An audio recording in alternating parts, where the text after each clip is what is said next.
সারারাত না ঘুম হওয়ায় চোখ মুখের অবস্থা খুবই খারাপ হয়ে গেছে। হ্যালো এভরিওয়ান, আসসালামু আলাইকুম। আমি তোমাদের কাশ্মীরা। তো কি অবস্থা সবার? আমার অবস্থা তো খুবই খারাপ।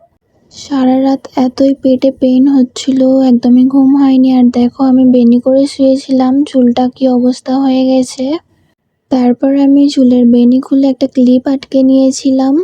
বাইরে বেরিয়ে ফেস ওয়াশ করে নিয়ে এই যে আমি ফেস ওয়াশ করে চলে এসেছি। তারপর একটু ময়েশ্চারাইজার লাগিয়ে নিয়েছিলাম।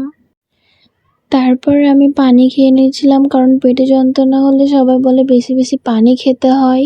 যার কোনো রকম নাস্তা করিনি। আর বাইরে বেরিয়ে দেখি আমার বোনেরা খেলছে। ছোটবেলায় আমরা অনেক খেলতাম, অনেক বড়বেলা পর্যন্তও খেলেছি। খাওয়া দাওয়া করে বেরিয়ে পড়েছিলাম নিউ মার্কেট যাওয়ার জন্য। প্রথমে টিকিট কেটে স্টেশনে চলে যায়, তারপরে ট্রেনে করে আমরা চলে যাই হাওড়া। এই যে এটা হচ্ছে হাওড়া ব্রিজ, সবাই চেনো মোটামুটি। সবার প্রথম আমরা গিয়েছিলাম চাঁদনি মার্কেট, তারপরে সন্ধ্যা হয়ে গেছিল নিউ মার্কেটে ঢুকতে। আমরা বেশ কিছুক্ষণ কেনাকাটা করে বেরিয়ে পড়েছিলাম ওখান থেকে। এই যে হাওড়া ব্রিজটা কত সুন্দর লাগছে রাতের বেলা। তো আজকের ভিডিওটা এই পর্যন্তই, তোমরা অবশ্যই ফলো করে নিও। Bye bye.